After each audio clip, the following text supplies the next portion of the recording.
Newman, correspondent for The New American, co-author with Sam Blumenfeld of the book Crimes of the Educators, How Utopians Are Using Government Schools to Destroy America's Children. Just came out last year prior to the death of Dr. Sam Blumenfeld.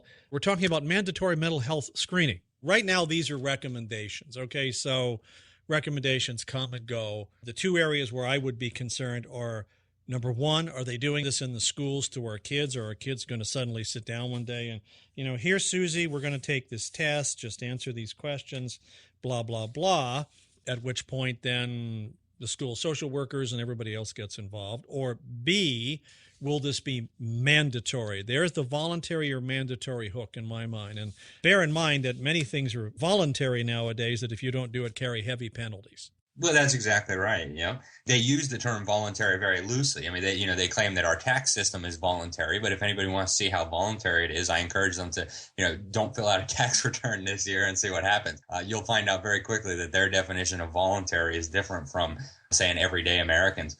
But as for this already happening in the schools, the federal government under the Obama administration has really been pushing this. And I think it's really flown under the radar for quite some time. I've only recently started seeing articles about it, but I wrote an article a few weeks ago about this policy statement that the U.S. Department of Education and the U.S. Department of Health and Human Services came up with. And actually, I wrote about it a little bit in this article on mental health screening. But what they're calling for, they call parents, first of all, equal partners in child rearing, with, of course, Big Brother, with the federal government and their agents at the state and local level. And this document, I think, is chilling in so many respects. It's filled with references to using federal grant programs to encourage, is the word they use, and promote these state and local mental health initiatives where they really want to. I mean, they're talking about home visitation programs to come visit parents and make sure they're caring properly for the children, making sure that the parents' mental health is okay. And they're also talking about doing this in schools. They said they want to ensure constant mental health monitoring of children and behavioral health of children. So we're really entering into this kind of Orwellian era where, the government is our psychiatrist and our nanny and our partner. And if we don't put a stop to it, I think it's fairly easy to project the lines. This does not lead anywhere good. I can say that with a high degree of confidence. Because like I say, okay, voluntary or mandatory, and then once the camel has the nose under the tent, then what's going to happen? Well, they say, well, you need to be remediated, and it's voluntary. But if you don't do it, you can see this thing over and over again. There really are people who have organic problems that need to be dealt with. And there are some people who are severely what you call a neurotic type of behavior, probably need some counseling and some therapy. However, because of this being as relative as it is, or arbitrary, and we've already seen the propensity. I mean, here you had psychiatrists and psychologists in Great Britain trying to define opposition to AGW as being mentally ill. And I go, now you see exactly where this is going to go and how fast.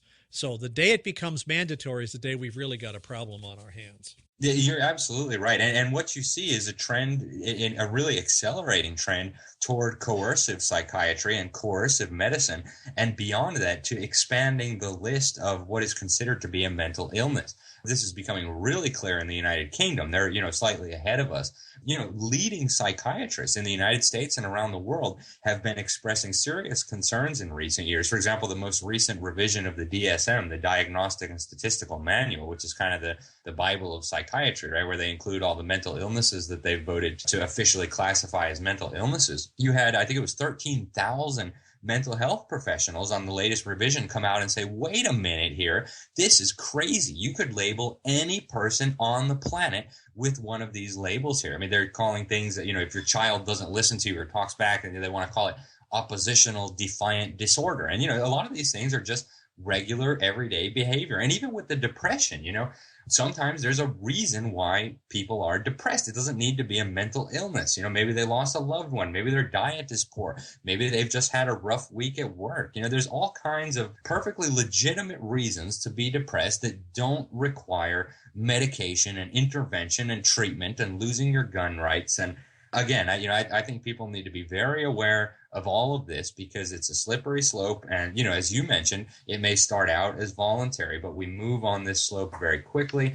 And again, the government's definition of voluntary and a regular person's definition of voluntary, I think, are somewhat at odds with each other. Yep. Well, we'll monitor it. I'm glad you did this article on it. Alex Newman, and correspondent for the New American.